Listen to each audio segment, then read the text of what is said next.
Hello मेरे प्यारे बच्चों, आज सभी का एक नए और बेहतरीन वीडियो में स्वागत है। आज हम तुमको कक्षा 12 रसायन विज्ञान की जो महत्वपूर्ण अपक्रियाएं हैं, जो तुम्हारे बोर्ड एग्जाम में बार बार आती हैं, तो आज हम उनके बारे में तुमको बहुत ही आसान तरीके से बताएंगे। जो जितनी भी रासायनिक अपक्रियाएं हैं, ये तुमको तुम्हारे बोर्ड एग्जाम में 100% नंबर देकर जाएंगे, ये मेरा तुमसे वादा है। तो आज इनको देखिए, बहुत ध्यान से देखिए और इस चैनल को यानी सब्सक्राइब भी कर लेना। आइए आज हम तुमको ये महत्वपूर्ण जितनी भी अपक्रियाएं हैं, इनके बारे में एक एक करके और बहुत ही आसान भाषा में यहाँ पे यानी बताने वाले हैं। देखना, पहली इसमें है कि लिखा है कि एथिल एल्कोहल को जलीय NaOH विलयन के साथ गर्म करते हैं। ठीक है, तो इसमें होता है कि क्या होता है जब केवल रासायनिक समीकरण दीजिए, ये तुमसे यानी बोला जाता है।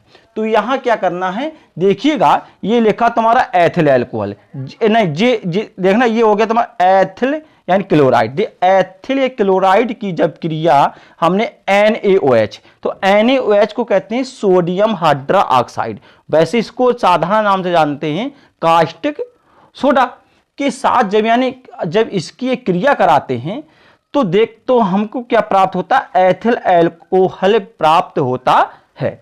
ठीक है ना, इस बात में ध्यान रखना। इसके बाद देखना दूसरे नंबर की कि डाई एथिल ईथर को PCl5 के साथ गर्म किया जाता है। अब जो ये PCl5 जो लिखा है, इसे बोलते हैं हम क्या, फास्फोरस पेंटाक्लोराइड। ठीक है, इसका पूरा नाम क्या है, फास्फोरस पेंटाक्लोराइड। तो ऐसा होता है कि जब डाई एथिल ईथर की क्रिया जब PCl5 के साथ कराते हैं, तो हमें यहां पे जो प्राप्त होता है क्या, एथिल या क्लोराइड प्राप्त होता है। इसका नाम क्या हो गया, एथिल यानी क्लोराइड प्राप्त हो गया, और यहां से POCl3 प्राप्त होता है।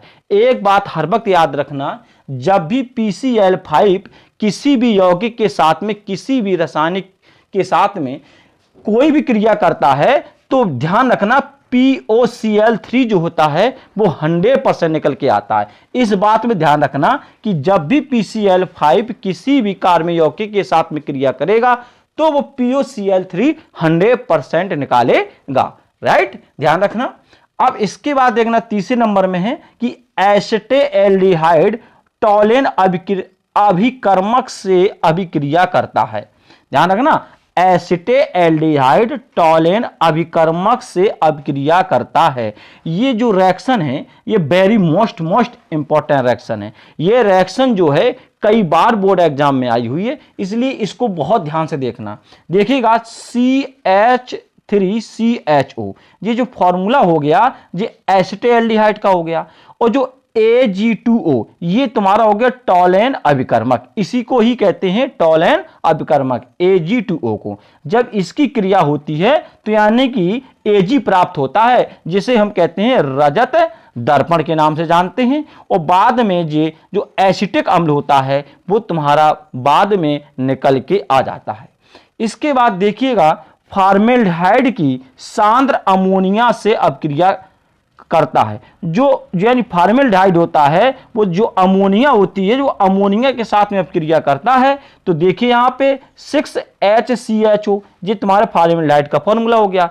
ये NHA3, ये तुम्हारा अमोनिया क्रिया, और वो ठीक है। इसके बाद जब एक क्रिया प्राप्त हुई तो यूरोट्रोपिन, ये ध्यान रखना, ये जो रिएक्शन है ये भी मोस्ट इंपॉर्टेंट रिएक्शन है, क्योंकि जब फॉर्मेल्डिहाइड जो है वो सांद्र अमोनिया के साथ में क्रिया करता है तो यूरोट्रोपिन का निर्माण करता है। कभी कभी क्या होता है कि बोर्ड एग्जाम में यूरोट्रोपिन से आप क्या समझते हैं या यूरोट्रोपिन क्या है, कभी ये बहुत अलग पूछा जाता है। ठीक है, इसके बाद आइएगा अगला, देखिए क्वेश्चन नंबर 5वां में कि फॉर्मेल्डिहाइड कास्टिक सोडा के सांद्र विलयन के साथ अपक्रिया करता है।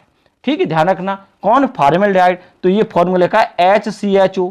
अब ये किसके, कास्टिक सोडा के साथ, तो NaOH हो गया कि साथ जब क्रिया करता है तो ये मैथिल एल्कोहल प्राप्त होता है। तो ये जो फॉर्मूला यहां पे लिखा है ये क्या है, ये मैथिल एल्कोहल का फार्मूला है। और बाद में जो HCOON प्राप्त हुआ ये सोडियम फॉर्मेट का फार्मूला कहलाया। ठीक है, इस बात पर ध्यान रखना। अब अगला देखना, ठीक है, इसमें क्या है कि फार्मिक अम्ल में फेरिक विलयन मिलाया जाता है। ये भी रिएक्शन जो है बहुत मोस्ट इंपॉर्टेंट है कि फार्मिक अम्ल जो होता है HCOOH, ये फार्मिक अम्ल का क्या होता है, फार्मूला होता है। और जो फेरिक विलयन का फार्मूला होता है CuO। जब इनको एक साथ गर्म किया जाता है तो लाल अवक्षेप में Cu2O ये प्राप्त होता है और प्लस H2O, बाद में कार्बन डाइऑक्साइड गैस निकल जाती है। ठीक है, ये हो गया। अब इसके बाद देखो ये, ठीक है, इसमें देखना फिनॉल को जस्ते के चूर्ण के साथ गर्म किया जाता है, इसे ध्यान रखना फिनॉल को। ये तुम्हारा क्या है कि C2H5OH जो दिया गया है, तो C2H5 जी है ये तुम्हारे यानी कि तुम्हारे यहाँ फिनॉल का फॉर्मूला है।